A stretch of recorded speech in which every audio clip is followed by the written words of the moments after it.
5, 4, 3, 2, 1.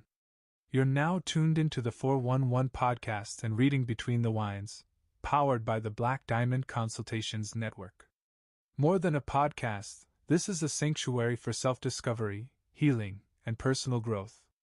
Here, we explore what it means to live debt-free, not just financially, but spiritually, mentally, physically, and emotionally.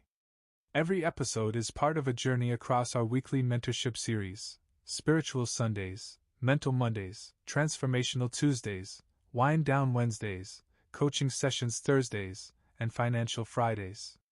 Each day holds space for wisdom, clarity, and real conversation. So grab your journal, pour your glass, and prepare to go beyond the surface. Because here, we don't just talk, we transform. And now, here's your guide through it all: entrepreneur, mentor, and founder of Black Diamond Consultations, Erykah Gaines.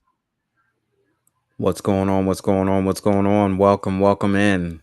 Welcome on into Reading Between the Wines. I want to say thank you so much if you were out there listening. I want to say thank you. If you can please do me a favor, please hit that like button, share the podcast with someone who could benefit from this. Share it with your closest friend. Share it with your family members, because you never know what you're going to get when you come through on Reading Between the Wines. It's going to be a great episode tonight. We're talking about the high cost of people pleasing, something that is so near and dear to my heart. I used to be a people pleaser, but I see things a little different. But what I can see is the older versions of myself showing up through some of the people that I love. And that could be the most difficult thing, is because God gave me certain things to see does not mean that everybody around me is going to see it the same way that I see it. We're going to get deep tonight. And of course, I have very special guests, friend of the show, author / poet Birdman 313 will be in helping me as well. But before I get into this, if you can please, like I said, do me a favor, please go ahead and share this. But I also have to give a very special thank you to my executive producer. I want to thank God for giving me another opportunity to come out here and do what I love to do best. And I'm not going to say that this has been easy. I'm not going to say that, that I've made it, I've arrived. This is a journey. And only thing that I can say is thank you to my executive producer for still keeping me here after it all. I have your speech. It's called After All the Shit That I've Been Through. And again, that right there alone is just high for keeping me here, literally after all that I have been through. After all that I have put myself through, after all I have put everybody else through. It's just that I understand and I know a little bit different today, but I'm not going to get in too deep because I can just spend the whole show giving thanks and gratitude for me still being here doing what I'm doing, but I'm going to move on.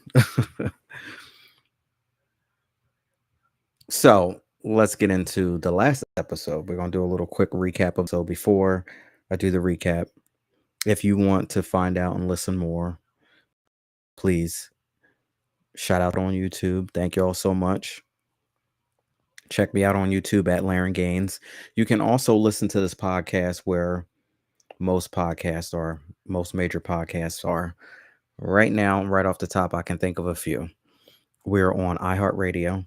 We're on Spotify, Deezer, Pocket Cast, just to name a few. But again, check out your major platforms. 401 Podcast, Reading Between the Wines should be there. Although I know I'm not on everything, and there are so many out there that I can't name them all. I might need your help. So if we are not on your favorite platform, let me know. You can DM me, you can text me. You can also email me at info@laryngaines.com, and I will try my best to actually, let me take that word back. There is no try. Take that out of my vocabulary. But I'll work it out to see what we can do to make sure that we show up where we need to show up. Speaking of changing up my vocabulary, there are words that I just putting a declaration I refuse to like and fall into. Try is one, hope is another. I've been focusing on removing those out of my vocabulary because either you're going to do it or you're not. And I'm about to go into a tangent, but that's okay. It's all right. And hope, I'm removing that. And one thing that people continuously say that really gets on my nerves a little bit is when I ask a question, I'm like, is it or is that? And they're like, well, a little bit of yes and no, or yes and no. And I immediately just want to go in. It is no, either yes or no, yes and no. If y'all understand what I'm saying, that just like, don't come with me with some yes and no. It's either yes or none or the other. That's what it is. It's just straight up black and white. Let's not try to muddy the waters, make them a little murky, and try to dance a little bit in between. Doesn't work that way.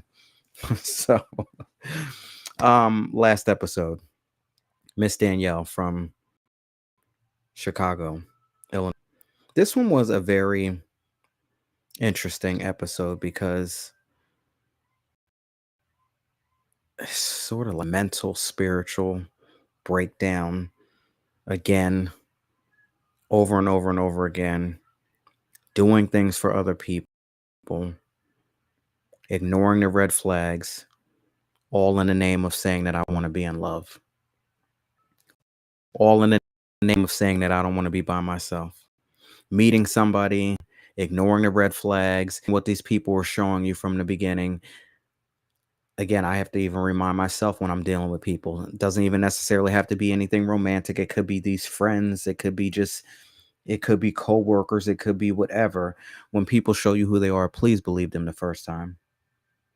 And I think a lot of times that if we just follow that, when people show you who they are, believe them the first time, you'll save yourself a lot of heartache. You'll save yourself a lot of pain.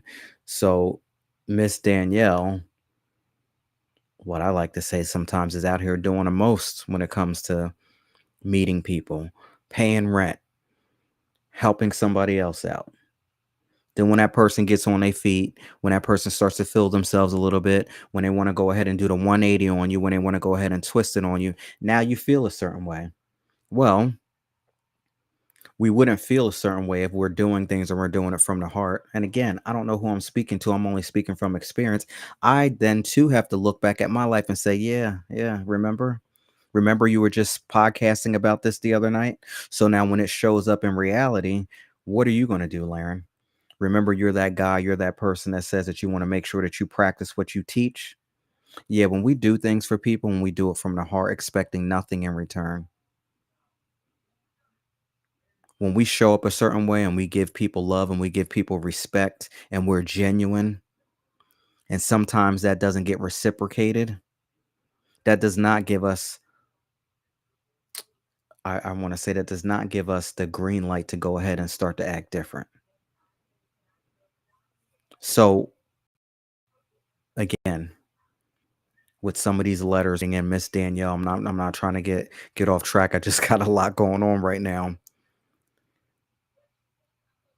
Caretaker, planner, holding everything together, paying the bills. Now all of a sudden, you know, his career on point. It's on and popping, as they say. I feel a certain way. He feels a certain way. Listen, I feel like it's a bad investment because I put too much time. I put too much energy. Why? All of these questions you have to ask why. Yes, you can write in. Yes, you can seek advice from this person, that person, the next person. But until we figure out and we look deep down inside, are we really going to get it? All right.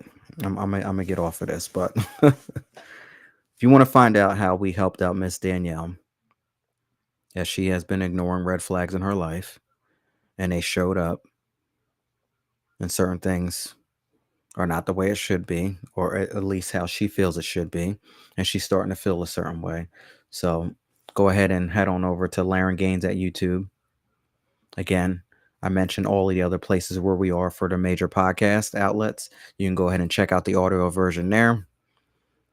One thing that really stuck with me from last episode: when you don't even feel comfortable in your own space, you have done so much. And then this is going to tie into tonight's episode when it comes to people pleasing. When you have done so much for another human being, more than what you do for yourself, to the fact that you don't even feel comfortable and you can't even make moves the way you know how to make move in your environment, your own four walls, your own area.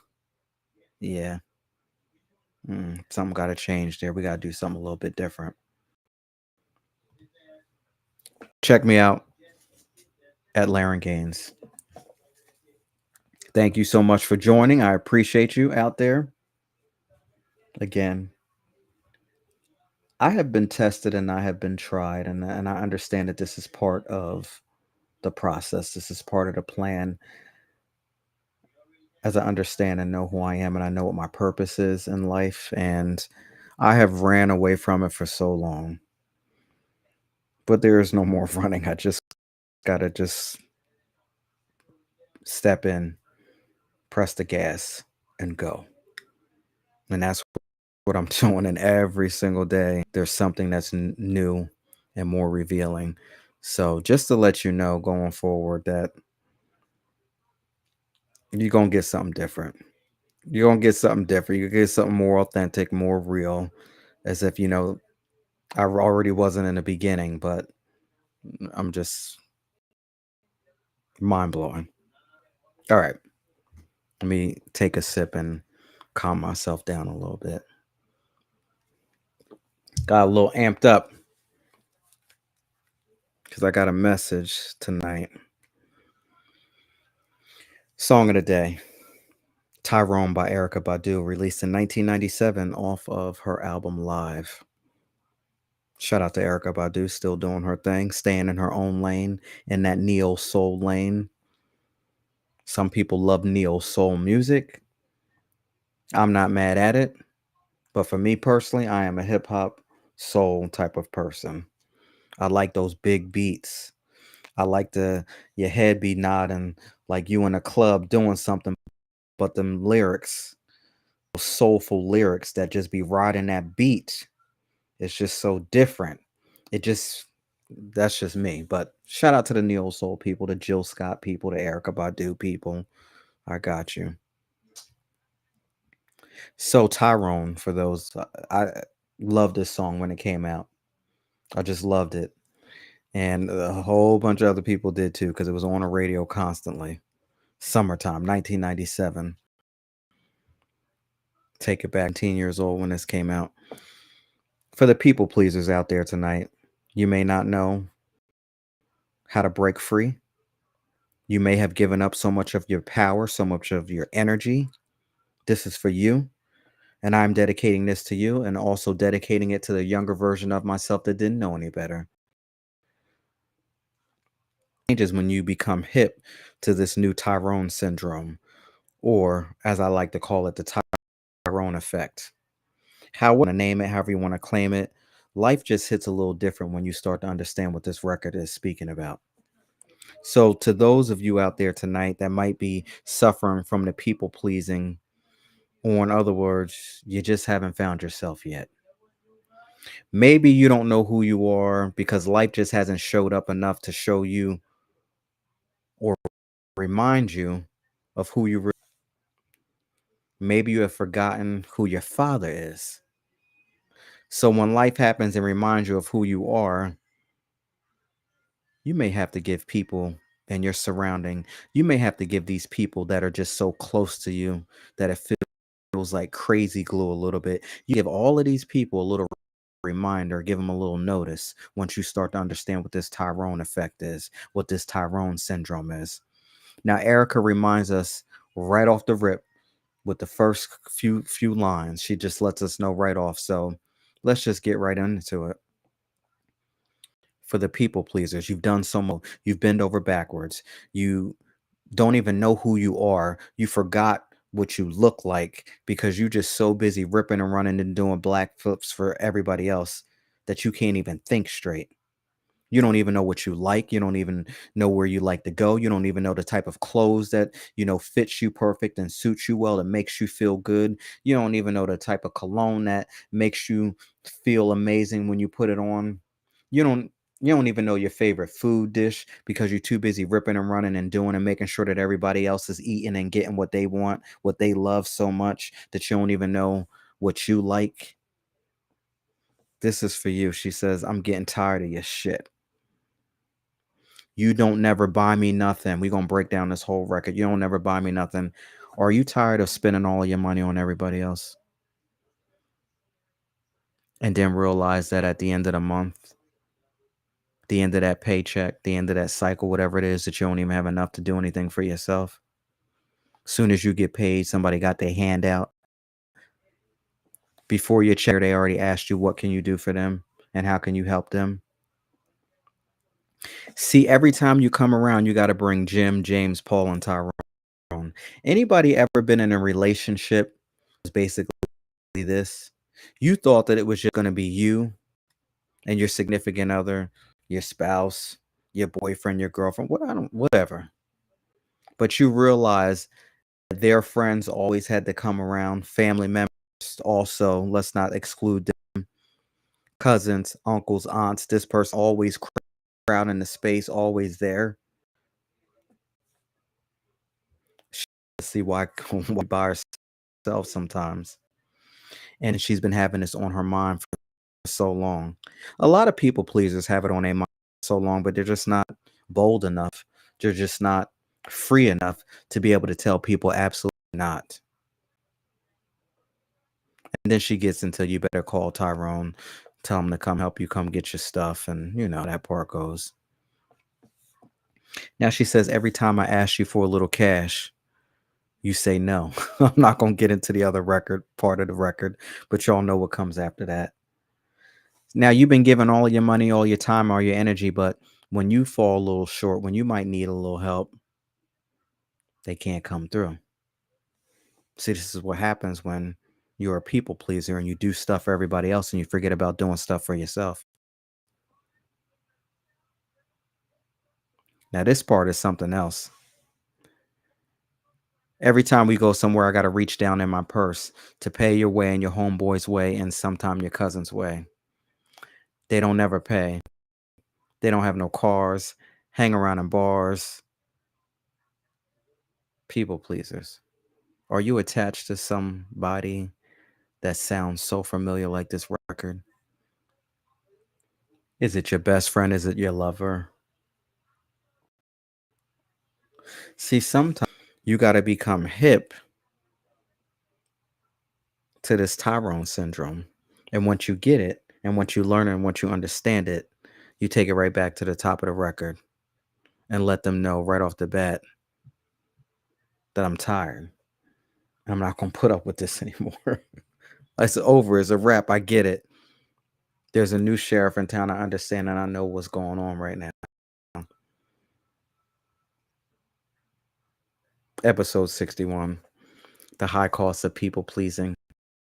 Song of the Day, Tyrone, Badu, released in 1997. That was a great off of her album Live. Now, I came across something yesterday with Mr. Kevin Gates, and I was just so blown back. Because remember, I spoke earlier about when people show you who they are, believe them the first time. And a lot of times we have issues in our lives because we don't believe what people say when they start to really show us who they are. This whole people pleasing thing, as we speak about it tonight, a lot of things will change in our lives when we will accept what people are showing us. And I have to tell myself, Laren, remember, when people show you who they are, believe them. How many times have we been down this road? I get that I love you. I can't help who I love. I can't help who I fall in love with. God makes things to be the way they are. Lessons are wrapped up into it. But one thing that I do have to realize is that when people show you who they are, believe them the first time. Yes, you might be so much in love, people out there. You might be so wrapped up. That friendship might be so amazing. It might be whatever it is. But when people show you who they are, believe them the first time. Kevin Gates broke it down so well. He says, loyalty equals loyalty. If you were good to me, I'm going to be good to you. But disloyalty equals distance. Even though I love you so much, from the bottom of my heart, I love you. But guess what? You were disloyal to me. From day one, you showed me exactly who you are. And it may not happen in day one. It might be, listen, I will say within the first 3 months, you're really going to know. In the first month, if you pay attention, but within the first 3 months, you're really going to know who you're dealing with. Definitely by 6 months. By a year, if you're still playing this game, then that's just on you because they done showed you who they are. You just look past it because you were so caught up on whatever it was. For me in the past, I was always caught up on an outer appearance, always caught up with what somebody was saying out of their mouth, not realizing whether it was a lie or not. And if it was, I was too busy looking at the outer appearance, like I said, and just letting that stuff roll off. Disloyalty equals distance. I get that I love you. I get that you might have been everything that I thought you were going to be, but you showed me some disloyalty. You twisted it up along the way. You made me step out of my character. You made something a little bit different. So now I'm going to have to distance myself. And this is what we call love from a distance. I was going to make the title of tonight's show Love from a Distance, but that'll be another episode. I just wanted to put that out there. Loyalty equals loyalty, but disloyalty equals distance. That disloyalty right there equals distance. Be careful with these people pleasing because these people will do things and they will prey on you and they will do certain things and they, man, please, like he always gonna show up. She always gonna show up. Check this out. I'm gonna do X, Y, and Z, and all I gotta do is just play this little card or do this or do that, and they always gonna show up. Nah, man, disloyalty equals distance. Find out. Find out if you want to. Okay. All right. All right. So now tonight, I'm sampling 1,000 stories, Pinot Noir, 1,000 stories. And I picked this bottle up because some of the most bizarre things, and I'm not going to say bizarre, I'm going to just say mystical. I'm going to say mystical. That's a great way to say it. So many mystical things happen to me when it comes to interactions with people. And I get a lot of people who tell me a lot of stories, their life story. And it reminds me of some of the things that I've been through. It also reminds me, Laren, all that crying and all of that, sitting here thinking that you had it so bad and this, that, the next, the other. You don't need to hang that up. You are not a victim. We are not going to play this game. You ain't going to keep playing these sad songs. But a lot of people really do tell me a lot of stories. And it's because at first I didn't understand why, but now I get it today. I said, stepping into my purpose and understanding and knowing who I am. But it's so, I'm going to just say, I'm not going to say hard, but I'm going to just say it ain't easy. Listening to some of the stories, it ain't easy. And I just remember who I am. And I don't mean to get emotional, but it's not easy hearing these stories. And that's why I come out here and I do what I do, because I'm here to help somebody else break through. But the stories, wow, I get a lot. And it's not for me to tell. I can't come out here on this podcast and I can't tell the stories that have been told to me over the years, and it gets more intense as I continuously do this. Excuse me, y'all. I don't mean to do this tonight, but the stories, man, the stories are just, it's a lot. And it's a lot when it comes from people that are so close to you. that you care about. And it's so mind-boggling when it's strangers. I had somebody last week that I met for the first time just open up and tell me all types of stuff. This might be off topic, but the bottle of wine might have taken us off topic, but in any case, I get it today. I didn't get it before, but I get it today. Anyway, so I have 1,000 stories, Pinot Noir. Before I get into this bottle of wine, of course, I want to say, before we begin tonight's wine sampling, I want to remind everybody that Black Diamond Consultations and Reading Between the Wines encourages responsible drinking at all times. Please, that alcohol affects your spiritual. They don't call it wine and spirits for no reason. And it also affects your mental, physical, and financial well-being. Irresponsible habits can lead to harmful consequences in each of these areas of your life. Enjoy the experience, savor to know your limits, because the best memories are made when we sip responsibly. Thank you so much for joining. I appreciate you. Now, as I hold this bottle of wine, it's called 1,000 Stories, and I know why I picked it up, because of what I told you this past weekend. I had a couple people tell me something, share their stories. I always get a new story every time, a group of people see me. This one individual came up to me, and it's the first time I met this individual, and they just opened up like a book. And then I get some people that'll be like, Larry, why I feel so comfortable to tell you these things. I don't even know why I'm telling you these things. I know why. Today I know why. Yes, I can give I don't mean to give my opinion. I'm not here to give anybody advice. But one scripture that really stuck with me this past weekend, that really made me say, okay, I get it.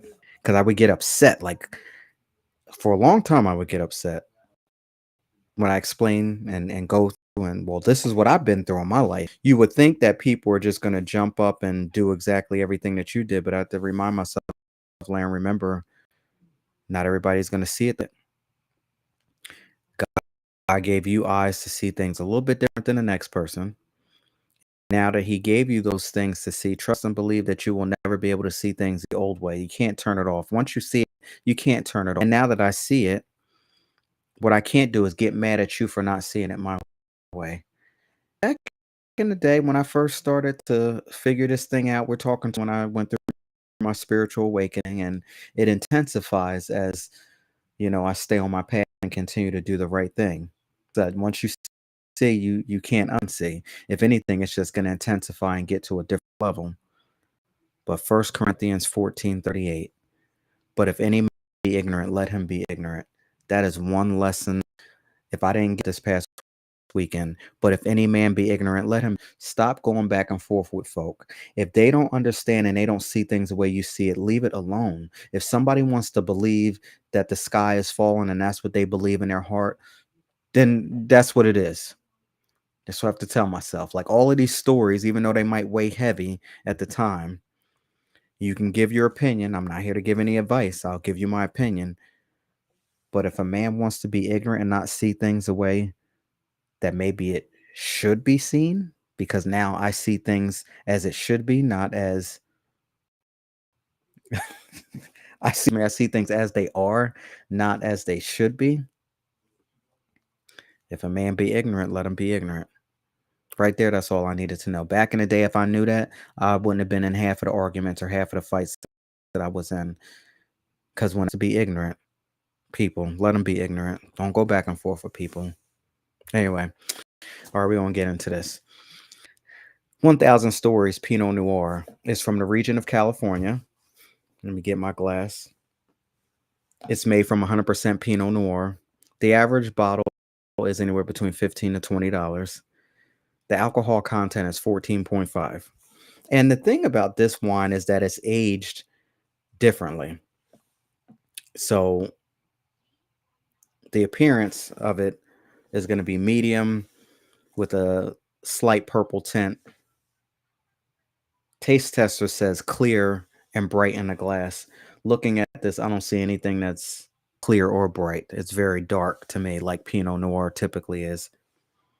The aromas, you're going to get wild cherry, black raspberry, rose petals, violet, earthy mushrooms, and this one is interesting. Let me make sure I get this right. Forest floor undertones. I don't think I want to taste anything that's like a forest floor, but that's one of the descriptions. And vanilla and coconut oil. The taste, you're going to get a medium body taste with soft tannins and balanced acidity. Flavors mirror the nose of cherry, black raspberry, followed by sweet spice, notes of vanilla, coconut oil, mild allspice. Again, that earthy mushroom notes. We'll see when we go ahead and take this sample. This pairs well with grilled salmon, tuna, roasted duck. Anybody out there, if you like duck, I've tried it once. I don't eat meat to begin with, but when I tried duck, that was enough to make me not want to eat meat again. I don't know. Maybe it's just because of the place that I had it at. Turkey breast, mushroom risotto, earthy pasta dishes, soft to semi-hard such as brie, charcuterie board. And on that charcuterie board, they suggest almonds, walnuts. We're going to get into some of the comments here. And by the way, the star rating is 4 out of 5.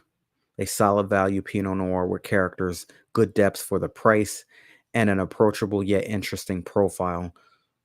Some of the comments say, the brand 1000 Stories is known for aging wines in American oak, rather typical French oak for Pinot Noir. So apparently, Pinot Noir is in French oak only. So all your typical Pinot Noirs are aged in French oak barrels, and this one is in an American oak, giving this wine a distinctive American twist with the vanilla and coconut oil notes. And another review says, brings distinct notes of wild cherry, black raspberry, and vanilla, hints of earth and allspice from seasoned American oak. According to a review of the 2020 vintage, this is ruby in color, nose a bit smoky, with a cherry cough drop.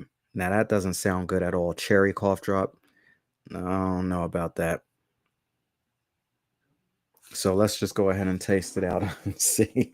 I want to say cheers. Thank you so much for joining. I appreciate you. Thank you for another episode of Reading Between the Wines.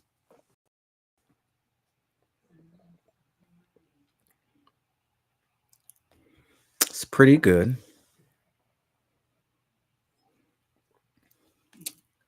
It fits it fits. I like it. This time of year when it starts to get a little chilly, like we're gonna start to get some rainy weather late tonight into the next couple days.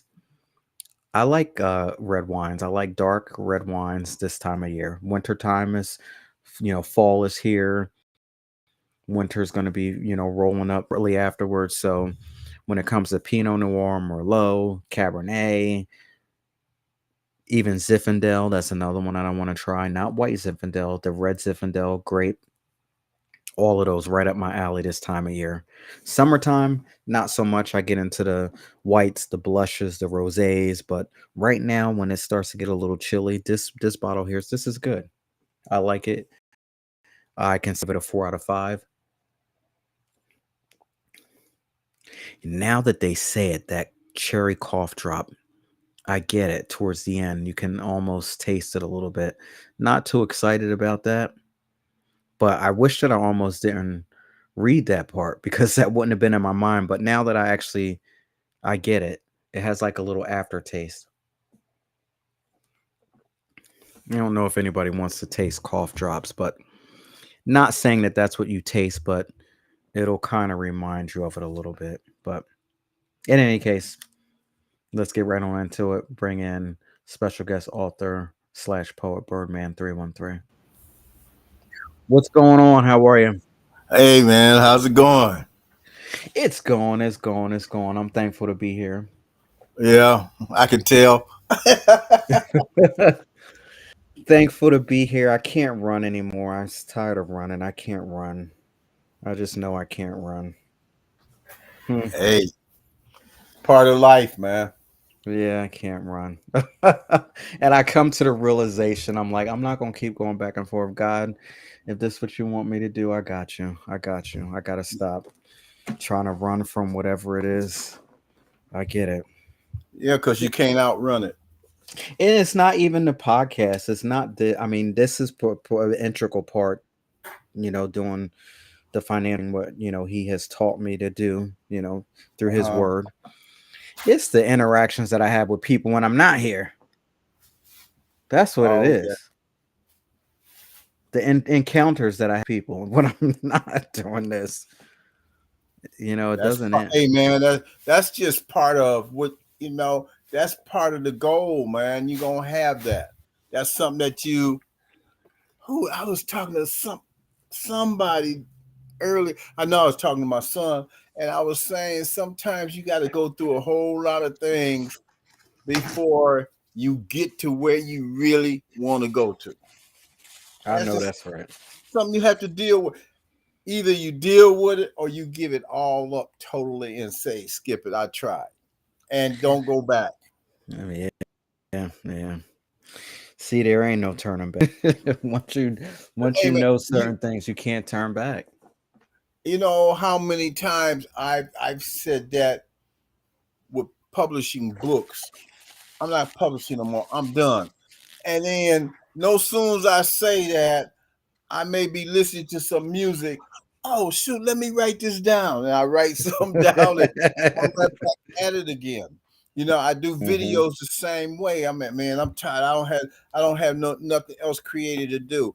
And then all of a sudden, if I let it set, and I notice that that's even with writing, if I let it set for a few days, I'll be right back at it. So hey, sometimes you gotta push yourself away, take some time out, and let everything just build up and say, "Whew, okay, I got you. I'm back at it again." Because ain't Right, nothing is easy. right. And they also say that don't make any harsh decisions, like what you were just saying. Like you said, I'm done with publishing. I'm not going to do it no more. The Right. best thing you could do is say, you know what? Did I sleep well last night? Am I overwhelmed? Let me just put this on pause and and sleep on it and pray because I have done some crazy things like that in the past where I just say, "Oh, I don't like this anymore. I'm not doing it." And then after a while, you're like, "Man, why did I delete my page? Why did I do this and do that?" Yeah, no. Yeah. Just take a I had deep breath. a friend from we went to school together, all from elementary all the way to high school. And one day I said, I put it out there. I said, I'm just so tired. It don't seem like I said I seem like a hamster on a wheel. And Hmm. she said to me, she said, "You're doing a whole lot. You don't see it, but everybody else do. Why don't you take you Yeah. some time out and then just look?" And she said, "Step out the box, look on the inside, and you'll see." And that's what made me get back into it and say, "Yeah, okay, I see what you're talking about." Now, Les Brown is a motivational speaker, Yeah. and he best said it. You know who Les Brown is? Oh yeah. He Yeah. he he said it best. You can't see the picture when you're inside the frame. Right. That one right there. When he said that, I said, "Okay, I got you." You can't see the picture when you're the one that's inside the frame. How you can see? You can't see yourself. Right. Everybody else can see it, but you can't see. Right. Yeah. And see what I want. I say I'm gonna save it for when you get into the story of people pleasing. And it came across to me, okay, I understand. But hey, go ahead Okay. and do what you're gonna do. Go Okay. ahead. I'm gonna save that part for when we start. When we start going through the little scenario that we're gonna talk about. I got you. I got you. Well, and any note, so how is it over in your neck of the woods? Oh man, it's How's cool everything today, out there? man. It's cool today, man. It's 67. Oh, that's good because it was like 60. Okay, so we right in the same range then. We're about 61, Yeah, but this I went outside and walked today. I had that eclipse or ellipse, whatever you call it, elliptical, and oh, I got you. yeah, and I be working on that, and so like I said, you know what, I did that yesterday, and so then I'm like, you know what, today I'm gonna go out and walk. 'Cause Monday I went to the park and walked. And I mean, because like the property where I'm at is so large, I can get me a nice little walk. I can make like you know, I can get a half a mile in easily, or a quarter of a mile in. I should put it like that, easily. Right in front of my house, never leave my street. So I go out there and I got my earplugs on, listen to my music, because I'm getting ready to work on this video, and I had to think about what poem I'm gonna put with it, because the one I was gonna put with it will not fit that video. So I got out there and I walked. I came back in. I went through my books and I said, "Hey, I found the poem for it." I read it. And she said, "That's perfect for the video." That's So, awesome. yeah. Alrighty, looking forward to that then. Yeah. And see, that's what I'm saying. I had to step back and think about it. Do I want to write a new one, or do I want to write one that I already have? Right. So, and I said, well, and then I thought about it. I said, you know what? I have a poem that's close to this. Okay. And I had to think about it, and I had to like go through as I say, I always had to go through my little catalog, and I found it. So, All right. Now, I want to say that, and we're not going to get into it. I'm going to just say, the government is still shut down, right? oh yeah, Okay. how can I not know it? It's still shut down. And what are your predictions? You think it's going to open up? You know what? I mean, of course it's going to open up, but Yeah, do you think it's going to open up before she's just going to open up tomorrow? that's a good question. Now, see, that's a yes or no. Okay. So no, there is no yes and there yes or yeah. no. I don't know, man. It's because it just seems like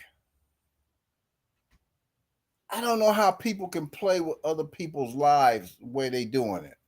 And I guess when you have wait a minute. when Wait a you minute. have Wait, when you hold. have everything, you don't think about the little person. Hold up. Now, can you back up and say that one more time?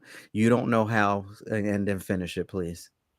I don't know how, I just don't know how some of these people, especially the rich, can just, not think about the little person. Well, And that's what it seems like. They're getting paid, and all they gotta do is just say, let's come to the table, let's talk, let's open it up. But they're not thinking about all the little people, because if it wasn't for us little people, they wouldn't be there. Because we the one, for those who voted, the one that voted them in.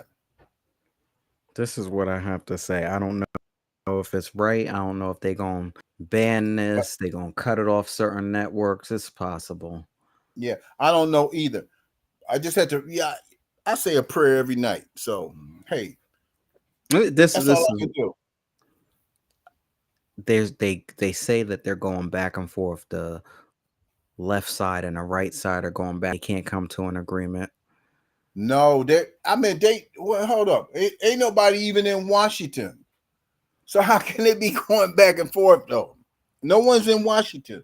Well, before all of this happened, they were Oh going yeah, back yeah, and forth. yeah. They're going back and forth, and it's And here's my question. Here's my question. man, How could you go back and how could the same being go back and forth with itself? yeah, They say left wing and a right wing. So that means that that's one bird, right? yeah.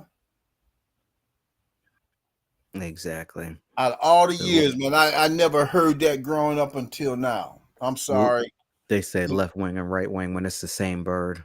Yeah, I never, that all this that's going on, it was never like that when we was growing up. Even if you didn't like who was in office, Yeah, that's why and again, this is my own opinion. I'm not here to give any advice or anything, oh but no, that's why I don't agree with the whole politics side, left, right side, this, that, the next. And I'm not doing. This is not a political show. This is not what I'm here to do. I'm yeah, staying in my lane. I don't do it. I heard that. I don't pick certain sides because they all a Yeah, part of the same bird. And behind the closed doors, this is what I personally believe. They're in cahoots with each other, and it's just to keep us, the everyday folk, going back and forth with each other. Because what's that thing where they say? I see. I messed up with that. I should have had that written down, and that's even in the Bible too. But when you go back and forth, a nation cannot stand. yeah. So if we go That's why back and forth. I don't really talk about it because you know what? I put it like this: everybody has their own opinion, Hmm. and hey, and that creates problems because nobody thinks alike, and so I just sit back and I don't even listen to it, man. I got other things to do. Right. That's I just know me, what you mean. I know what you mean. So So I don't so know, man. Maybe it will. Maybe it won't. my All we can do is wait and see. my predictions are is that everybody, ladies and gentlemen, you better be prepared because I do not believe that it is going to open up tomorrow. I do not believe that it's going to open up on Friday. And some of the stores have already said that come November 1st, they're shutting the doors Yeah, because they know that what's going to happen is that people are going to be in there cutting up. yeah, So they're shutting the doors and they're only doing I guess what in-store pickups, or yeah, I'm gonna call it a drive-by pickup. yeah, You're gonna be wanting to drive by because you're gonna need to be very careful. yeah, I, yeah, in any case, we getting off of yeah. this topic, but yeah, you understand what happened. Oh yeah, yeah, yeah, yeah, yeah, But what I truly believe in my heart, a lot of people don't understand what's getting ready to happen. yeah. Can't think for everybody. I know, I know. All right, so let's get into this money hacks. Let's get into the money hacks. Up to 275. What number are we going with tonight? 200. 200. Let's see what we got here. Hack 200. Oh, this is a good one. I like this one. Don't watch the market. Knowing the latest stock market moves and shakers make you sound brilliant when you're chatting around a water cooler. But knowing too much about what's going on in the markets could negatively impact your portfolio's growth potential. When an event is fresh in your mind, like a stock market dip, you're nervous that it's going to happen again. And that could convince you to change your investment strategy to be more conservative. If you're investing for the long term, like for retirement, resist the urge to get too caught up into what's happening in a financial world every moment. Sure, it can benefit you to keep up with the investing trends, but be wary of making decisions because you got fired up over something you saw broadcast. You probably don't need to make any to your portfolio. So I would like to give that a dedication to anybody out there who is not retiring tomorrow. You're not retiring week. You're not retiring next year, but yet flipping out and getting crazy over what's going on in the stock market now. If you are, again, I'm not type of advice. I'm just basically, if you are not retiring for the next 10 years, you should just stay steady as far as what you are currently doing and not get caught up on what's going on in the stock market, because things will change. Don't get caught up. I know people caught up of what's going on, and I said, so when you retiring? Oh yeah, 10 years from now, 15 years from now. Stop getting crazy over what's going on here today. Anyway.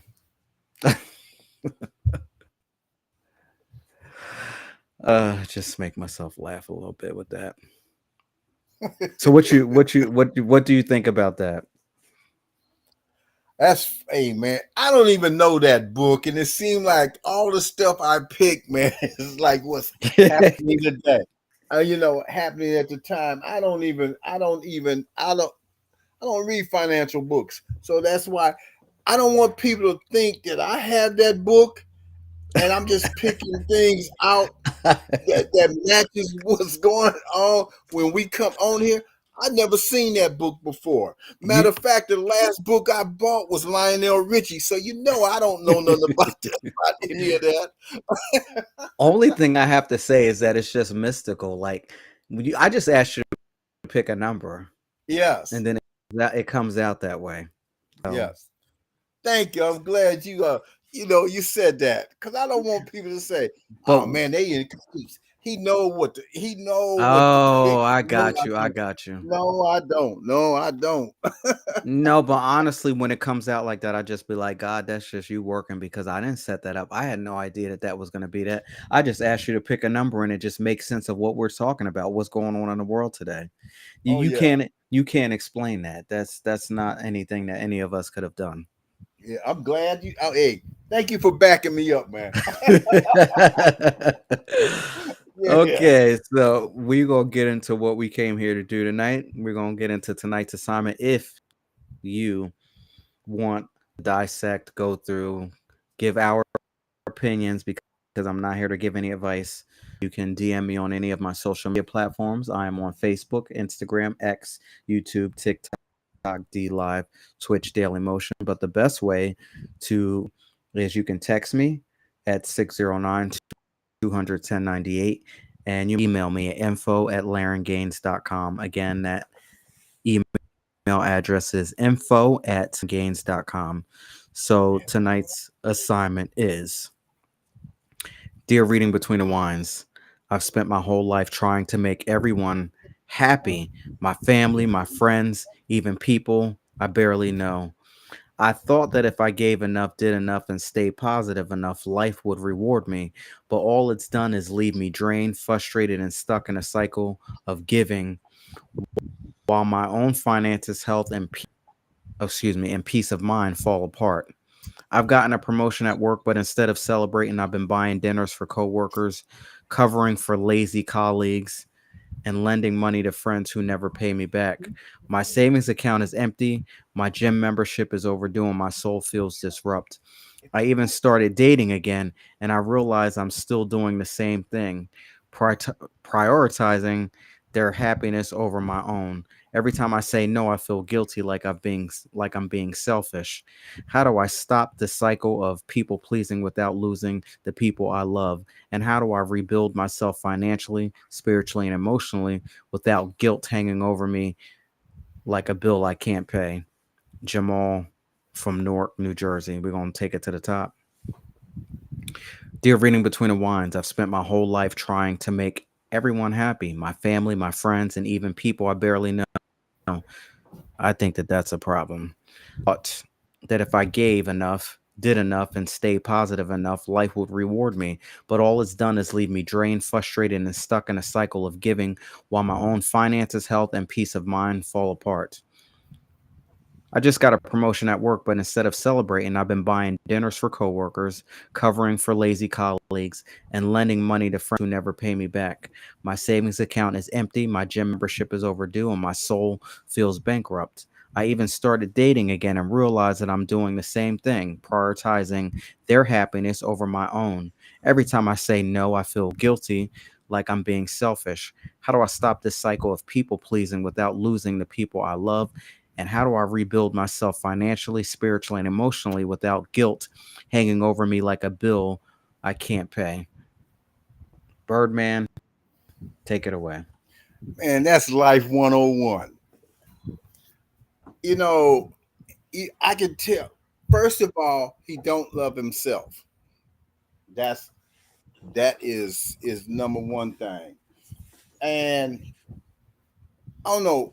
I grew up, and I guess I feel I know I was blessed because I grew up with parents that, as from 1 to 18, they always told me the same thing over and over.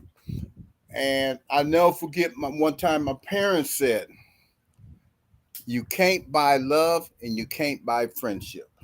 Hmm. And this is what is going on. He don't love himself. He has no self-confidence in himself, and he thinks that he can buy love and friendship. And you know what? That never happens. All you're doing is buying you what you're doing is you buying negative people, people that don't even like you, people that don't even know you, people that don't even care about you. And you buying them just to hang around you. You ain't buying them to help you out. Hmm. And like I said, I'm looking at. I was looking at this, and like I said, it kind of hit home because I was, my parents, like I said, they talked to me a lot about this, and he said he spent his whole life trying to make everyone happy. Nah, that's wrong because my dad and my mom always told me the only person that you can love and make happy first is, that's if you grew up in a spiritual home, it's gonna be God. And then you gotta love yourself. And then I know after that's right. and then after that it comes, you know, if you have a family, and this is the most important part. If you have a family, you love your mother, your father, your wife or boyfriend, whichever way, and you love your kids, and sometimes you have to love them at a distance. I was just Now, so. but when it comes to like cousins and aunts and uncles, that's give or take there. Oh, you don't do And backflips for all of your cousins and stuff? okay, I mean, I'm getting ready. You getting ready? You really no. Hey, you know what? It's only two cousins I actually no. It's three cousins I actually speak to right now in my life. Right now, I don't deal with none of them. Don't care to deal with none of them. Ain't trying to look for them, and I hope the hell they don't find me. You know, Mm. I have kids. Three of them, I love them at a distance. The other ones, okay, we can hang out, and if I can help them, I will. And that's just the way it is, man. And I always tell people, if I lose blessings because of the way I am, that's that is something that I'm willing to do. And but he's saying gave enough, did enough, and stayed positive enough. How can you stay positive when you always trying to buy friendship and love? That got me right there. I'm like, how can you stay positive when you doing when you making everybody else happy, but you're living miserable.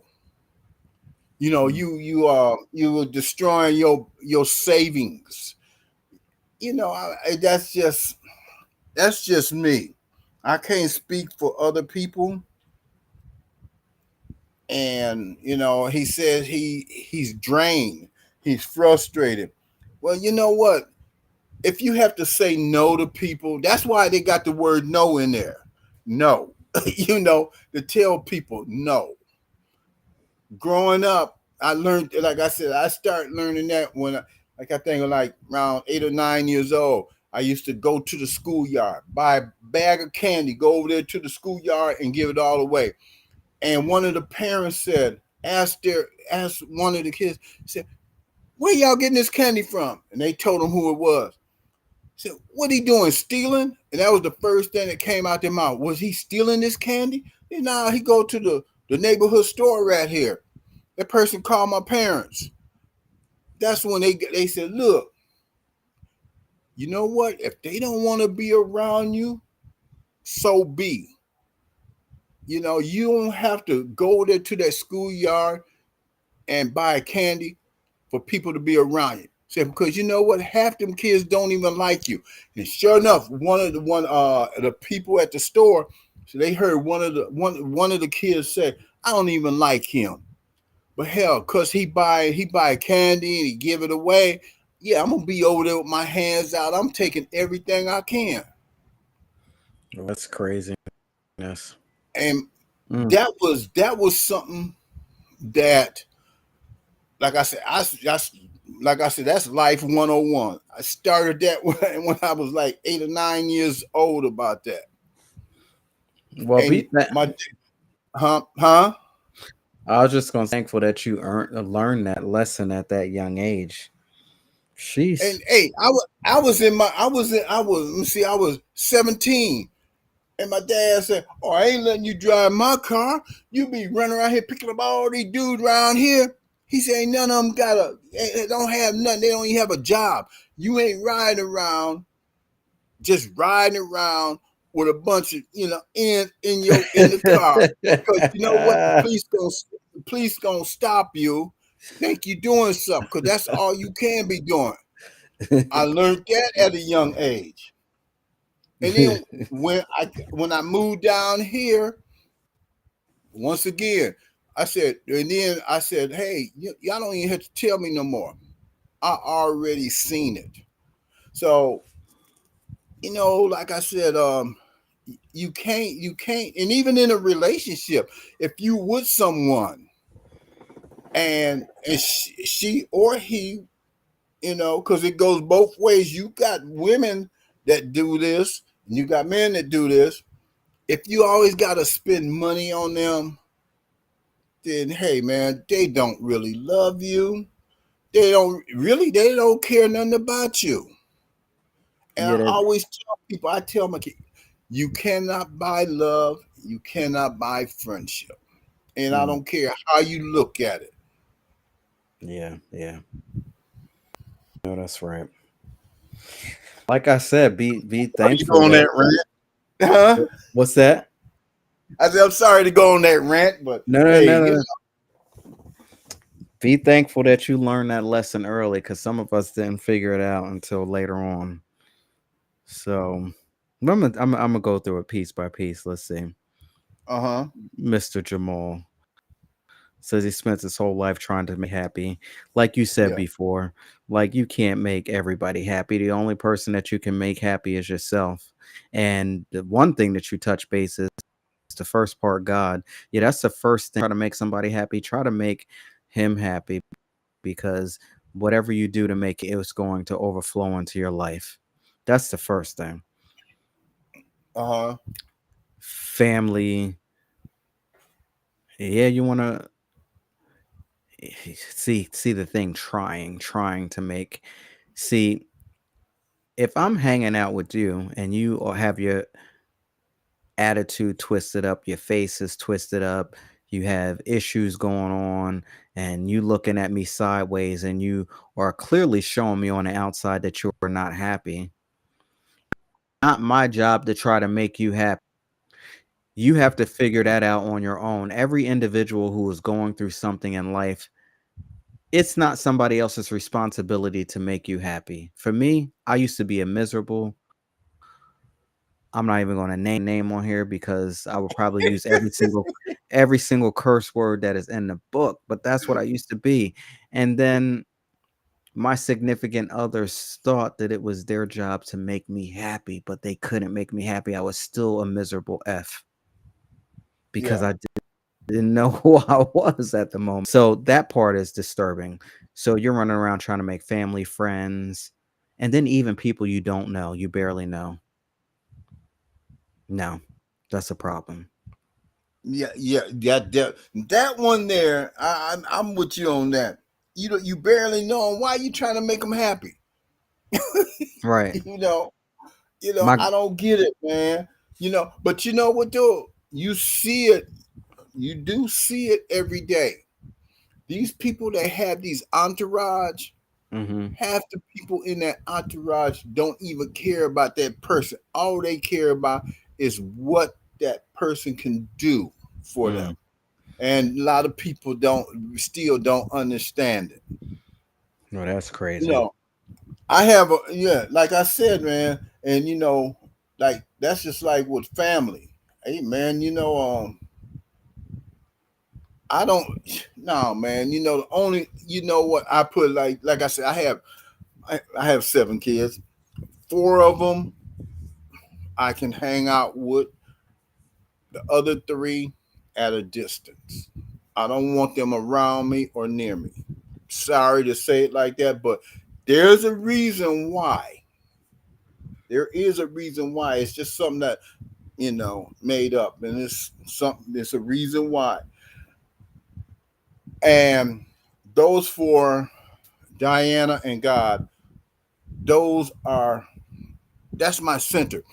My dad used to always say, as far as he said, you know what? He said, friendship is like a diamond. Mm. You know, and and I'm like, huh? And he said, friendship is like a diamond. He said, how many diamonds do you have? I said, none. That's how many friends you got. Okay, That's what he okay, used. okay. I got Yeah, you. I got you. that's what he used to say to me.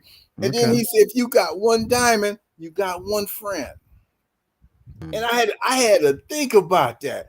And I'm like, wow, man, that makes a lot of sense. Even though, I'm like, 'cause I used to always say, man, oh dude don't know what he talking about.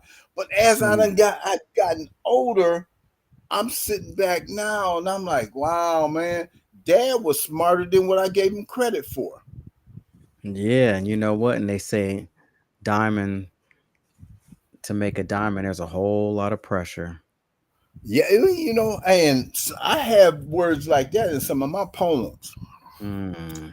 Believe it or not, there's I do. I have, matter of fact, what is it? I can't think of the poem right now to see. That's show you I got so many, and I do speak about that. And some people get it, and some people don't. Yeah, I Some get some that. people some people don't even catch it, but it's in there, and I speak about it, and some people just don't catch it. But I, they've always told me, my dad always said that me and him would sit around. Like I said, because he was a musician and stuff. He said, it's a road I've been down, you haven't been down yet. He said, but I'm just trying to let you know for you, because he said all it is a dead end. He said, you know why they got them signs up say dead end? He did stuff like that. That's what he would say. And this guy here, like you said, the What? first part, he's kind of like, dude, I mean, what part don't you see that don't nobody, all these people you dealing with don't really care about you. You don't even care about you, because if you did, you would not be going through this right now. You Well, wouldn't be putting yourself through it. I'm gonna get on the second part, but I want to Yeah, back. I want to back up a little bit. What was the reason for the dead end signs? Did I because miss that's that what part? it's a dead end signs. He said when you see a dead end sign, He said, what's the first thing come to your mind? I said, oh, you can't go no farther. He said, okay. And There that's you how it go. is. And he said, now you think about that. And that's how he would put it to me. He wouldn't tell me exactly.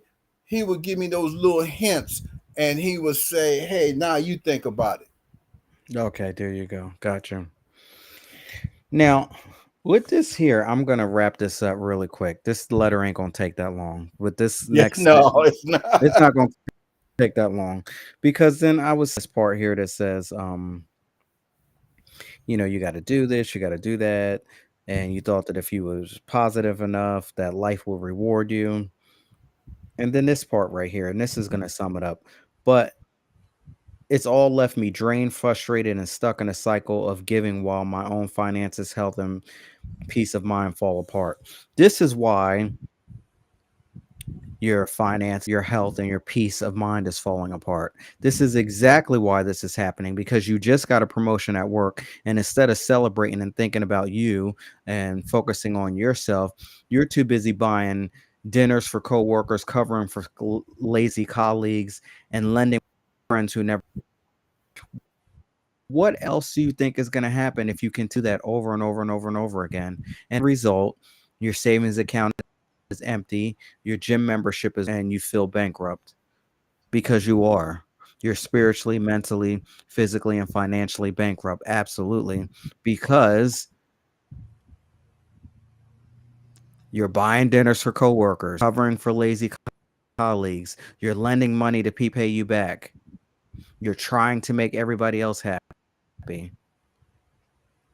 I mean, am I missing something here? No. I, Now, this, I this, and I'm sorry, this is the last part too, and then I'll turn it over to you. Now, you did all of that for friends and coworkers and this, that, the next, the other. Now you want to get into the more intimate part. I started even dating again and realizing that I'm doing the same thing, prioritizing their health over my own. And every time I say no, I feel like I'm being selfish. But you wonder why. You I feel never like your felt peace of. guilty by saying no. That's just no. I used to. I used to. Man, okay. Yeah.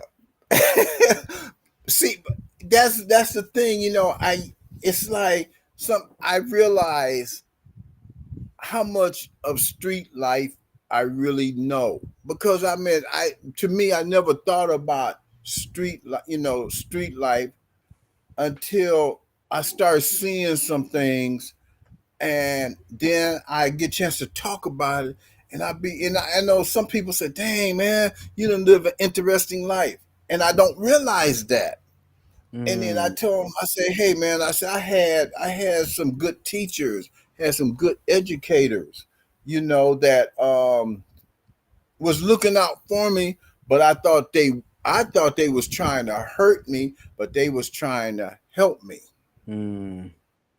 And you know, I've been on jobs, I've gotten raises, and I ain't taking nobody out to lunch. I you know that's know, right. I ain't take I know and, that. and lending money. Oh man, my dad always said, he said, he said, look, it's like this. If somebody is borrowing money from you, and then when you see them, they ducking and dodging you, No. then Mm-mm. he said, that's on you. And like I said, the things that I was taught, I kind of like, okay, you know, that I understand it.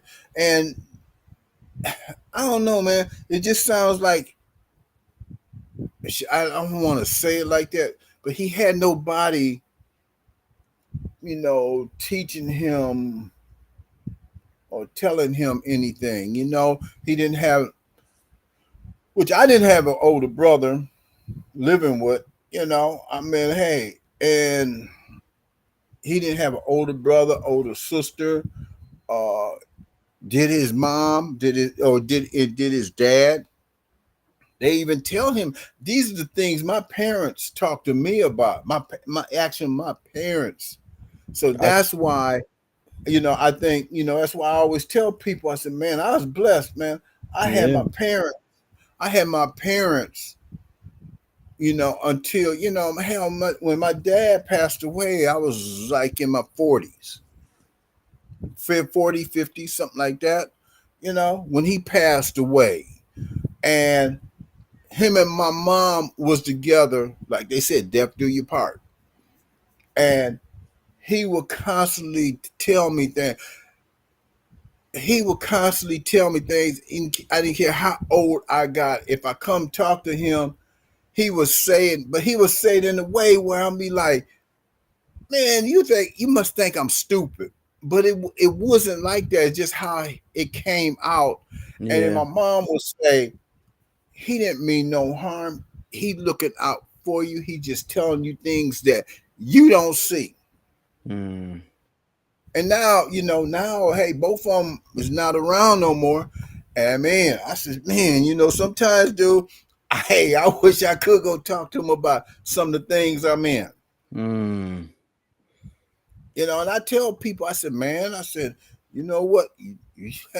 Well, my mom used to always say, hey, one day you gonna wish. I Mm. always say that I couldn't understand at the time. Now, hey man, and just about like I said, being friends, buying stuff, spending your money on other people, and like I said, the first thing is he don't love himself. He don't It, love himself, and his self esteem is so low. So, and then he wants to know how can he stop the cycle. All you gotta do is say no. That's how you stop the cycle. You just say no, and why feel bad about it? If you ask me something and I said no, I'm not gonna feel bad about it. I used to feel bad. I used to feel bad and I used to feel guilty and I used to go along with the plan just to go along with it because I didn't want to say no. But what didn't happen is life didn't happen enough. Life didn't show up and do what it's supposed to do at that moment. Now today, yeah, I don't think so. We're gonna tell you, in a heartbeat because I listen, I've been through too much to want to go down that road again. So I'm thinking that with this letter here, it's easy to say, do this, do this, do this, do that. I mean, I can list all of these things. Just stop doing this, say no. Yeah, Yeah, I mean everything that we saying, right? But right. maybe life just hasn't hit him hard enough to teach him that lesson. Yeah, and like he's scared of losing the people he loved. How you know you love? How can you say you love them when you said you buying lunch for people you spending money on people you don't even know? I don't think you can love somebody unless you learn how to love yourself first. So that word love, sometimes I'll be like, whatever. People be like, I love you. And I Yeah, don't not to be like that, but sometimes I'll be like, man, whatever. Like, are you yeah, serious? Like like for me, I used to tell people, oh, I love them all the time just to throw it around. And in reality, I didn't because I ain't even love myself. If I did, I wouldn't even been in the situations that I was in. that was me. I mean, as far as anybody outside the four walls that I lived in, I never did tell people on the outside that I loved them. I mean, even my cousins, some of them say, "Oh, cuz, I love you." Yeah, who cuz ain't got no money though. you know, and they'll look at me, and then I mean, I had cut that would do that, and they were, "What are you talking about?" I said, "You want something because you using the word love." I said, "How you gonna love me and I don't see you unless um I see you at my aunt house or at or when the kids are playing football at the time or because I don't see you now. All of a sudden, you love me, and then they Mm-mm. go, "Oh, you think you better than us?" No, you just ain't. You're not gonna. I'm not. I don't think I'm better than you, but you damn sure ain't gonna use me. Well, one of my old friends used to be like, if somebody ever tries to pull that, you think you all this, you think you that, you think no, you think I'm that because you said it. I Yeah. didn't say it. Oh yeah. Yeah. Yeah. Yeah. But yeah, Yeah. like I said, this one here was kind of like, I'm like, oh man, when I read it, I'm like, oh, this is an easy one here. Oh boy, ain't got his problem is all you gotta do is say no. I mean, what's the harm in saying no? Yeah. No is a complete sentence, right? Right. Yeah. I mean, don't I got sometimes I say, hey, what part of no don't you understand? The N or the O? Right, right, right. You know, and I say that all the time. No, no, no. But Mm-hmm. like I said, man, it's just that, like you said it too. He don't love himself, and he needs to quit trying to. He wants to be accepted. Put it like that. He wants to be accepted. He don't want people to talk bad about him. But you know what? That's what he's doing is he's making people talk bad about him. Exactly. He's making people talk bad about because when he's not around, they be like, "Oh man, hey man, guess what? He got a raise, man. We gonna get free lunch today." I I I'll tell you that I know what you mean. I've witnessed that, and Yeah, it left a nasty, as they say, a nasty taste in your mouth. So yeah. I was at somebody's house, and they were like, "We ordering pizza," and I said, "Okay." I had my food. I was on my little health kick, so I brought my little salad and stuff, and they were like, "Yeah, we ordering pizza." Blah blah blah blah. So then I heard them whispering. Mm-hmm. Oh, don't worry, don't worry. She gonna pay for it. She gonna pay for it. Oh, put your money back. She gonna pay for it. Yeah. And I caught them. I caught them, and they didn't know that I heard what they said. And then the girl that was buying the food for us, she heard it. This is the part. This reminds what we talking about. She overheard her that she gonna pay for it. And then Uh-huh. she went in the back, and when I saw her, she was crying. And I started to try to twist it and blame it on her family. She says people using me and my family, my cousins, and she started naming everybody else except for her best friend and who else was standing right her that she overheard laughing and joking that, oh yeah, don't worry about it, put your money back, she gonna pay for it. Yeah. Order what you want to order, she gonna pay for it. Classic definition of a people pleaser. She knew what was going on. She could have away from it. She could have said no, but she did that because she's buying, looking for approval, whatever you said. There was another word you used. Oh, she want to be accepted. Accepted. There you go. And that's basically what was happening. She caught it. She caught a glimpse because she heard it with her own ears. I heard it too. And then I Uh-huh. saw her crying, and I said, "What's wrong?" And she started everybody else that's using her except for the two people. That's funny because that was I had the same situation at work, and we was at a conference, and this guy took us to this barbecue place. It's well known in Austin, and I mean, like people say, if you want to get in, you got to get there like 2 hours before they open. That's how packed it is every time. The barbecue is so good.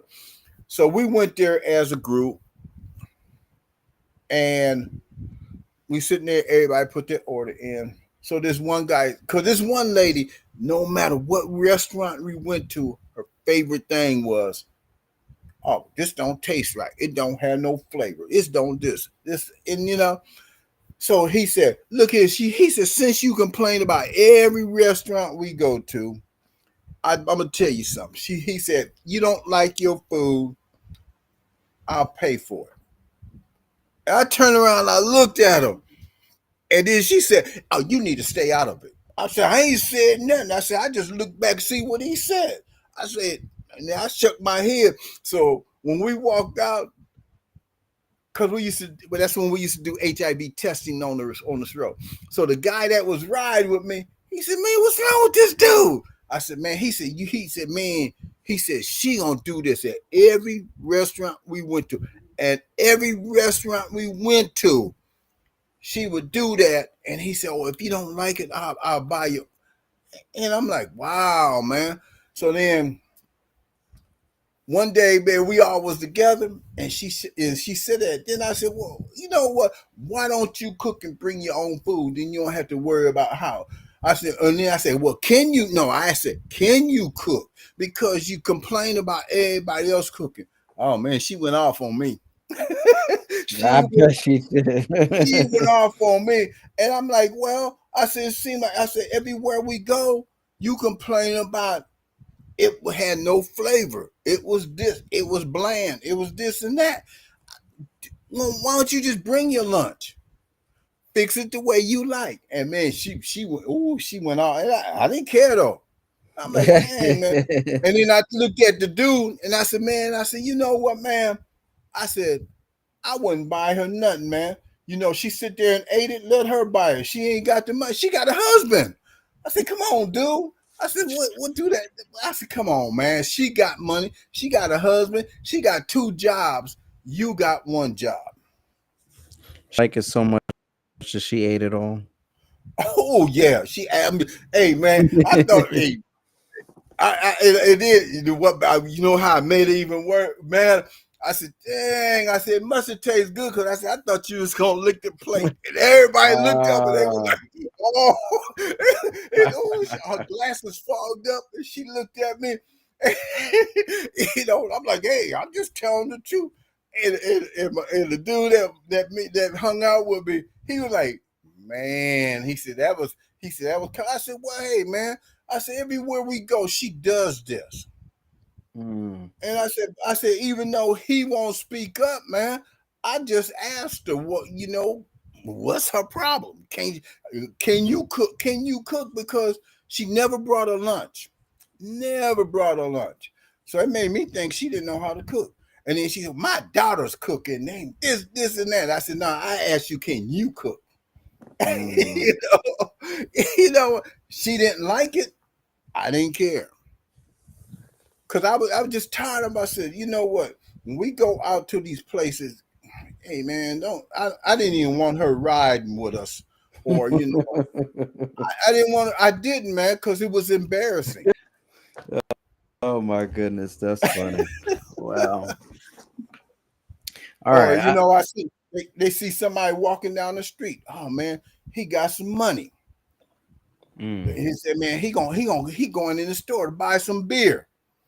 And the person is buying beer, he buying all the drinks and stuff, and they hanging out until they get drunk and or get a buzz, and they say, "Shoot, I ain't got to go buy no beer now. I got me a buzz." Crazy. Mm. Yeah, But yeah, that's life. That's people.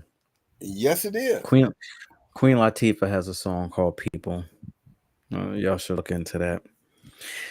So, Mr. Jamal, I'm good with giving it a wrap. I think, yeah, I it's a lot, and it Yeah, starts with, like I said before, everything starts with self. He needs to do some real deep soul searching and get with himself and start to unplug from a lot of these distractions. And when I say distractions, they can come in a form of people, places, and materialistic things, and that's it.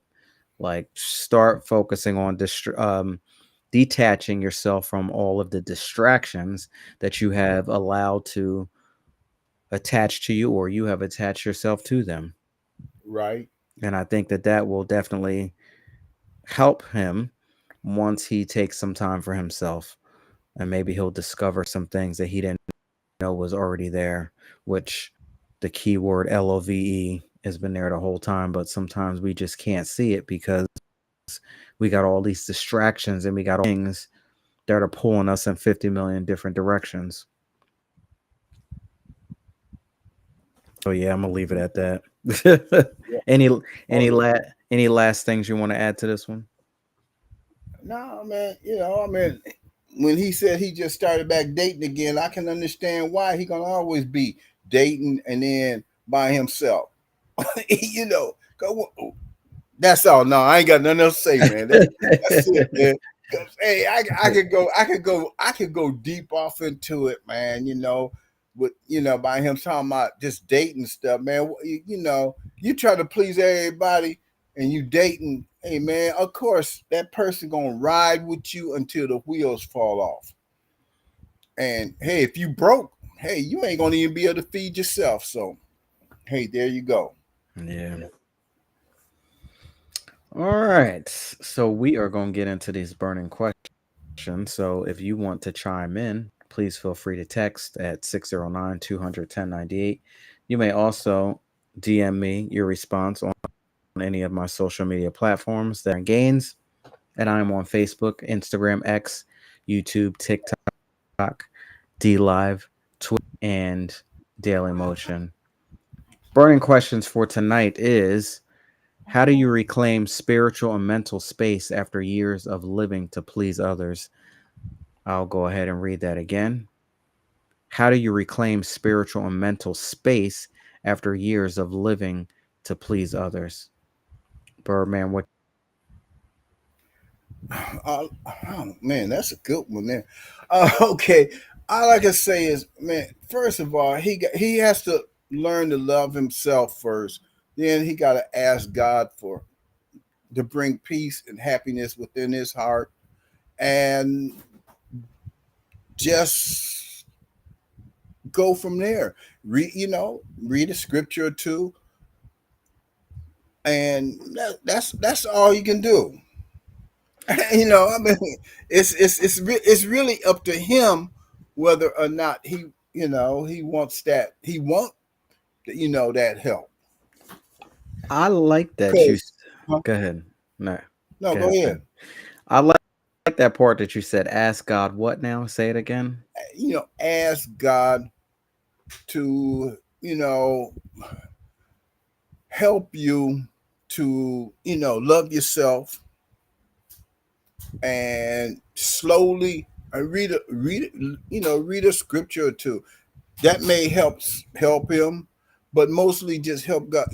Pray and ask Him to help you to regain whatever little faith you have left. I I don't know like if that that. makes sense. No, it does. It does. And I think that's it. Like, so how do you reclaim spiritual and mental space after years of living to please others? I think you hit it right there. The first part is spiritual. Focus on that. Focus on that reconnection. Like you said, get with God, get with yourself, clean up your space. Maybe you might have too much going on that's cluttering, that's not allowing you to be your true authentic self when it comes to the spiritual realm. So take a look at what you have going on spiritually. That is I remember I worked for this one woman, and me being the spiritual being that I am, I asked her, what religion are you? What do you believe at the next the other? And she told me that she don't believe in none of it.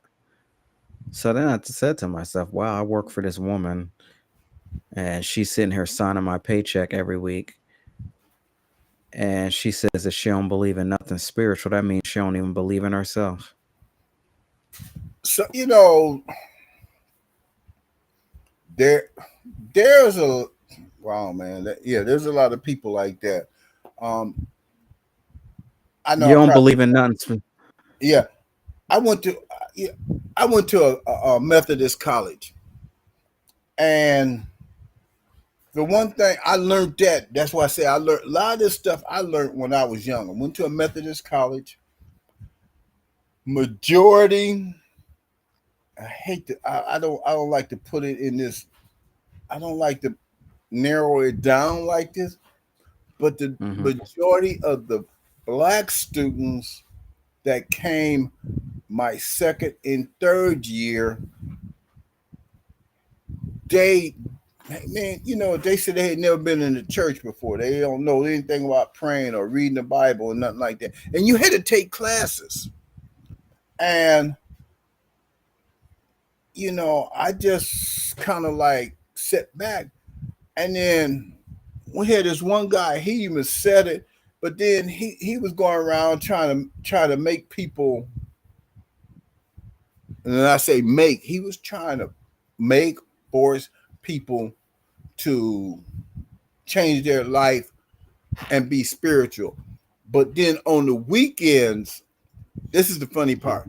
During the weekday, he is walking around holding the Bible, holy, holy. On the weekends, he would go to the clubs. He would smoke, drink, chase all the women who could. And Wow. and I sit back and I'm like, and some of the guys on the hoop team, on the basketball team, they caught hold to that.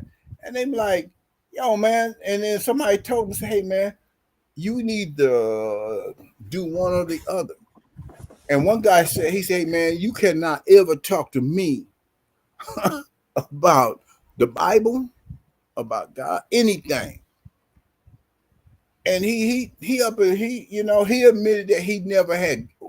He said his parents never took him to church, didn't teach him nothing about it. And so I mean that's hard for some people, to go back. And you said for him that's a hard question. If somebody isn't spiritual, never been around churches or a minister, they won't understand it. When you talk to them about it,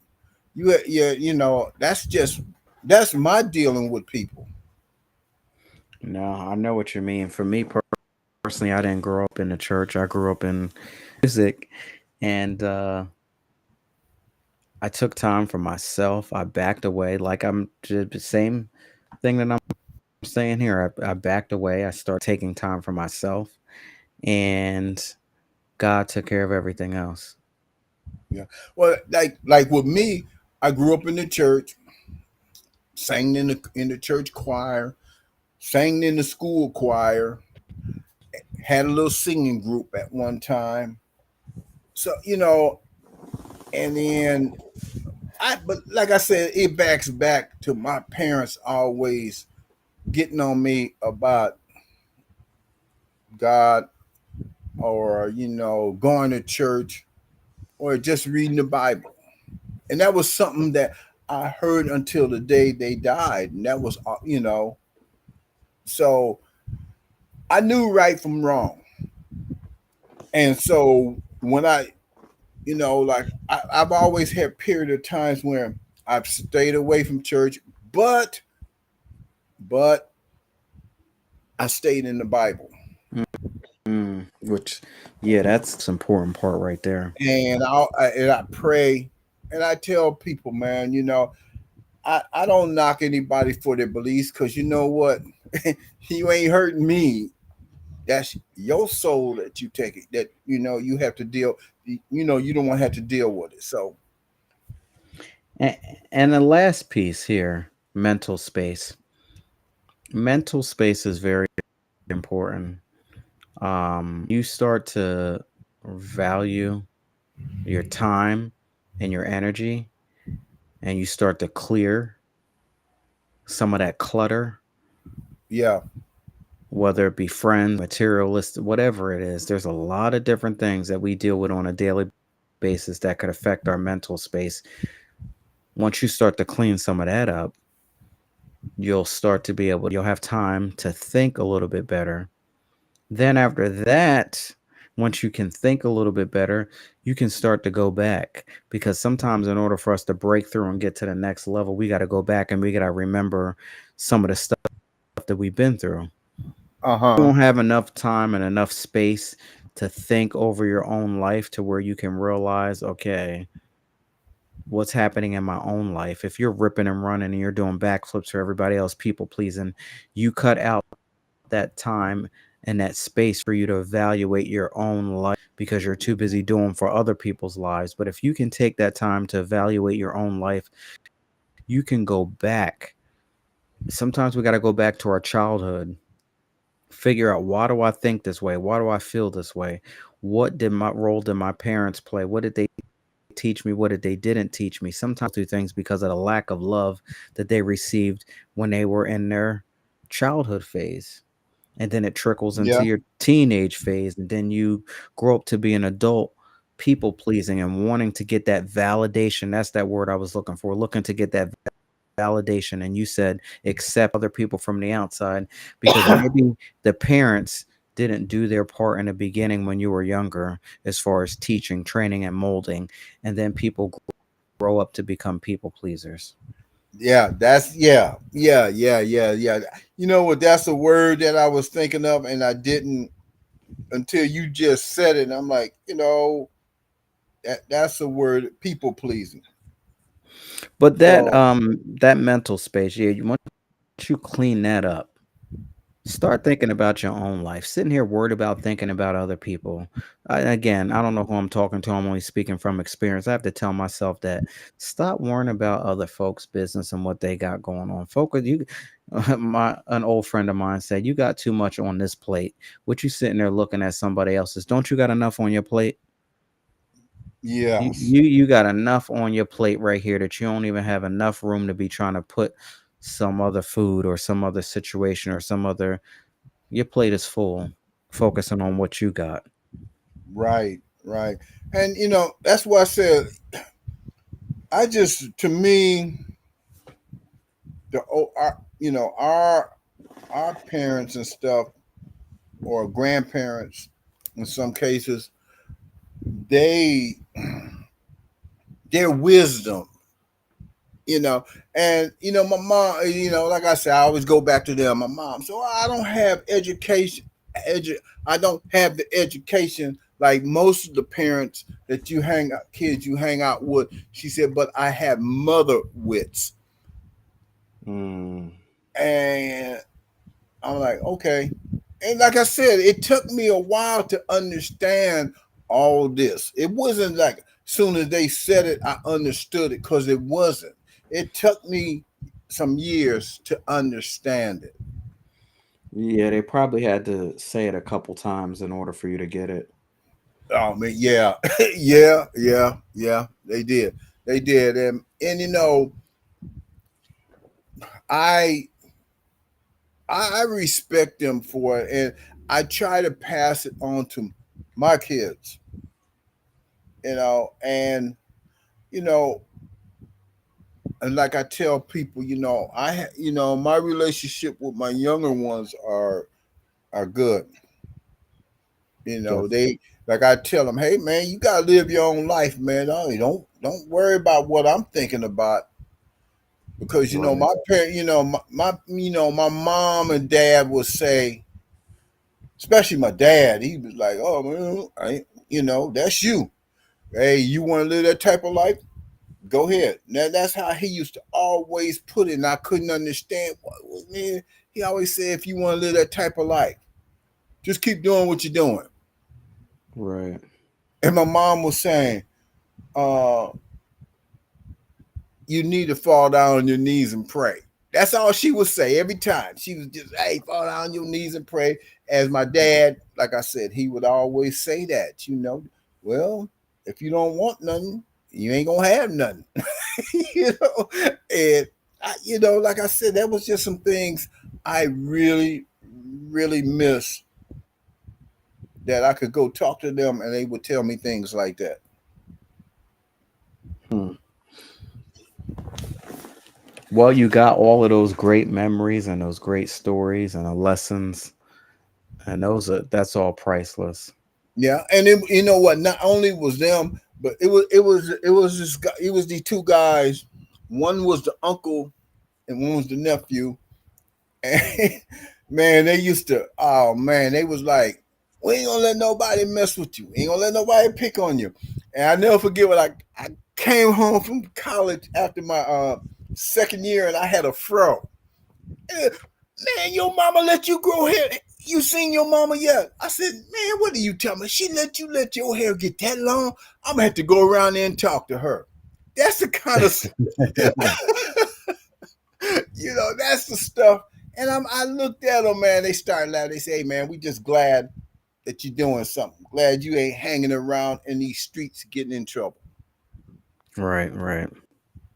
That's what's up. That's good.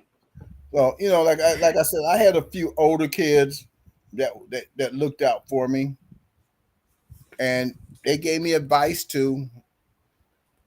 Not that I listened to them, because I seen what they was doing, and I'm like, how can you tell me? But then I had to think about it. Okay, I understand now. You just probably wish that you had made better decisions, Exactly. and yeah, and you don't want me to make them same decisions that you're making.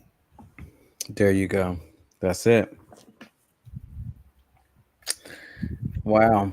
Well, we can go ahead and close this one out for tonight. I will tell you that this 1000 stories, Uh-huh. yeah, it's definitely potent. I'll put it that way. I said I ain't pouring no more. Absolutely not. Will not. Yeah. You ain't gonna have me Right. sleep. You ain't gonna have me sleeping on here. I did that before. I did that before. In the beginning when I Yeah. first started podcasting. I good thing I had those shades on back in the day. Yeah, I remember that. Let me let me tell you, fell clean asleep. Sure did. Yeah.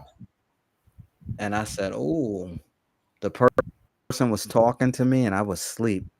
And I woke, and I woke up in the middle of the interview, like, "Oh, where do I pick up Wow. at?" Yeah, Yeah. yeah. Yeah. Oh man. I was like, "Yeah, I got to get this together. That's something else." I can imagine if I was really in a deep sleep, was snoring on a live like that. That would have been a mess. Yeah. That would have been a mess. Yeah. But Well, at least when you woke up, you didn't just start talking. I How sure I did you? did. I did. Oh, I got it. oh, that's how Oh you know when man. somebody asleep. When when all of a sudden you see their head pop up and they go to talking. Whoa, man! You ain't heard nothing I said then. Right. Alrighty. So, what you got going on this week? What you got? This, let me see. More than likely, I probably had. It's a disability agency that I've been reading there, and they normally it's the first Saturday of every month or Sunday, and I'm doing a reading there. Other than that, man, it's getting to that point where it's getting to the holidays and the end of the year, and a lot of the readings slack off. Yeah, yeah, yeah. Towards the end of the year, I know what you mean. Yeah, a lot of them they just slack off, and they what they how they put it, they close shop. Yeah, you people. know, so that's all I got this week because this is the end of the month. Yeah, Yeah, and Saturday or Sunday they I won't know until, like I said, a lot of places, man, they wait till like the day before, to let you know. And personally, I like to be informed before, absolutely. so I can, kind of like, okay, this is what I need to do. But yeah, that's all I got. Of course, you can find my books on Amazon, amazon.com/author/Birdman313. You can go to my YouTube channel where I've uploaded, oh man, like 12, 13 new videos from the, the Galveston trip I had. It's at youtube.com/author poet Birdman 31355. I'm on Instagram at Birdman31355. I'm on Spotify under the coffee. See, you coffee, wine, and word. No, you reading between like okay, coffee, wine, and hey man, it's Yeah. that coffee, wine, and words Mhm. on Spotify. I have 11 videos on that. I'm sorry, man. I get y'all mixed up, man. Even at open mics, I be doing this. I'm like, whoa, hold up. I I got end up you. going out, sit down. I let people know I'm on. I'm doing. I'm like I be a guest on the podcast, and I'll be like, because one time somebody did question me on that. They said, "Man, that's a lot of wine going on." Oh, I got you. I got you. Yeah, so I try to not put y'all together because I'll get it mixed up. Mhm. Yeah, coffee, wine, and words. That's what it is. It's on Spotify, and I'm on that program or podcast. That's what that's what it is. A podcast. It's on Spotify, and you can if you look up Birdman 313, scroll through, you'll see the like I said, I have 11 videos on there. And let me see what else. Oh, that's about it. That's what's That's up. yes. Now we will not be on next week. Right. So yeah. So we will resume the following week. Yeah, because I may have a reading. I'm waiting to hear from the guy. He contacted me about going back out here to Double Day Pizza in Sugarland, Ah, and I might have that reading there. Which I wish if it do, I would shoot a video. I don't know because he said that they asked him about coming there a little on the regular side, and he said okay, and he said, hey, can I bring my poet friend? They said, of course, it's your show. So he asked me about it, and he said he'll let me know if next week Wednesday he'll be doing it, and then I can go ahead and go on there. that's awesome. Yeah, So yes, it is a wrap. I appreciate you coming through again, as always. Could yeah. not do it without you. I appreciate it. I'm gonna send you a text. I'm gonna ask you something, and I just want your opinion on it. So I'll either text it or email it to you, but I just want your opinion on it. Oh yeah, absolutely. Yeah, no Yeah, problem. I already told him that.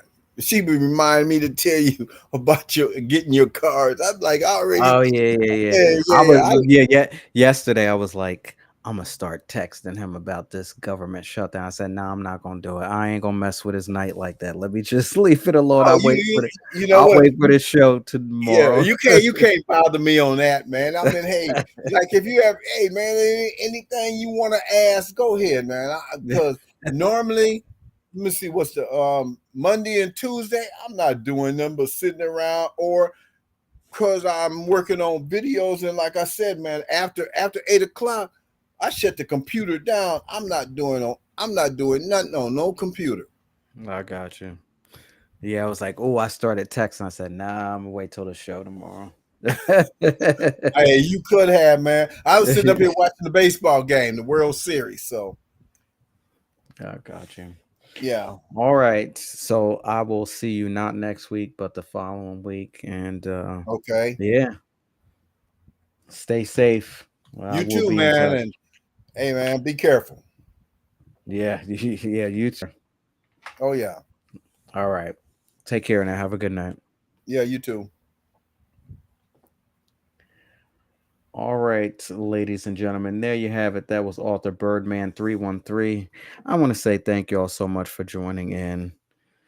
I must say, like I said earlier, this 1,000 stories, you gotta be careful with that wine. I would not pour in another glass because it was 14.5%. That's a lot.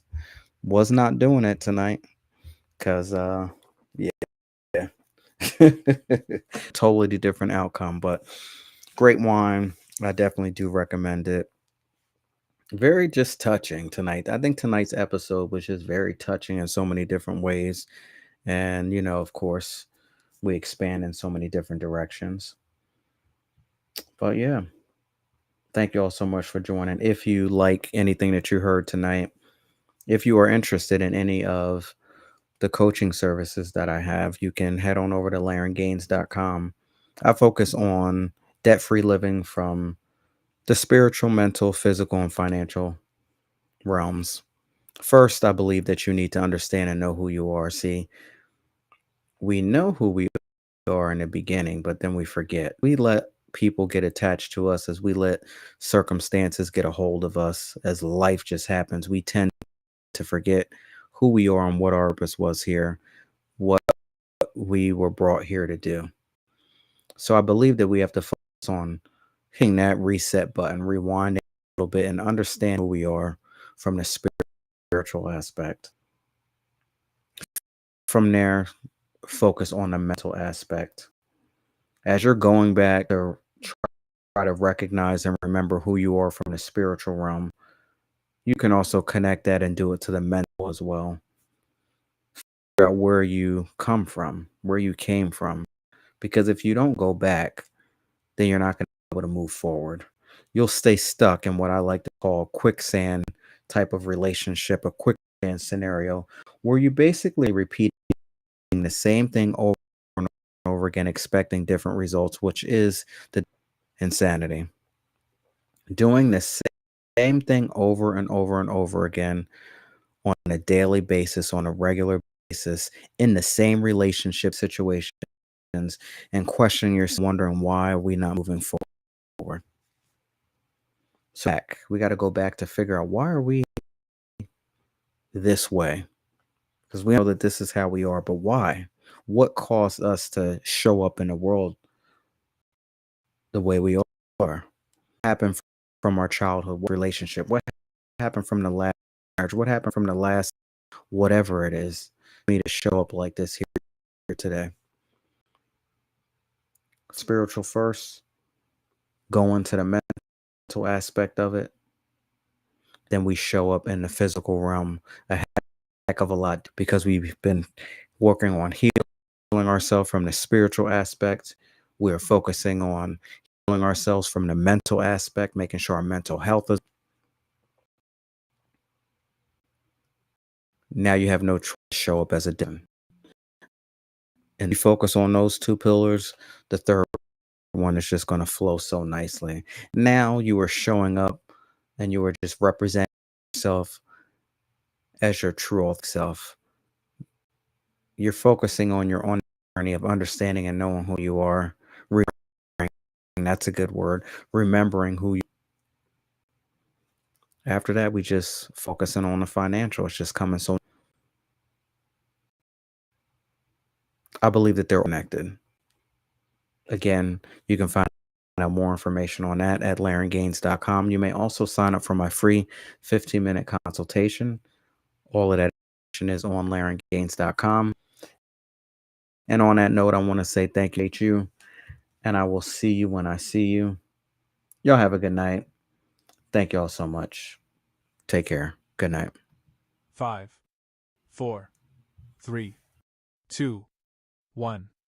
And that's a wrap on today's episode of the 411 podcast and Reading Between the Wines, where growth is always on the menu, and every pour reveals a little more truth. The conversation doesn't end here. Have something to say? Want to weigh in on tonight's burning questions? Text us anytime at the official 411 podcast and Reading Between the Wines hotline at 609-200-1098. Stay plugged in across all social media platforms at Gaines. We're live and in the conversation on Facebook, Instagram, X, TikTok, YouTube, DLive, Twitch, and Dailymotion. Prefer to listen on the go? The audio version is streaming on most major podcast outlets. Until we meet again, take what you've learned, sip slow, speak truth, and remember, transformation starts within. Powered by the Black Diamond Consultations Network.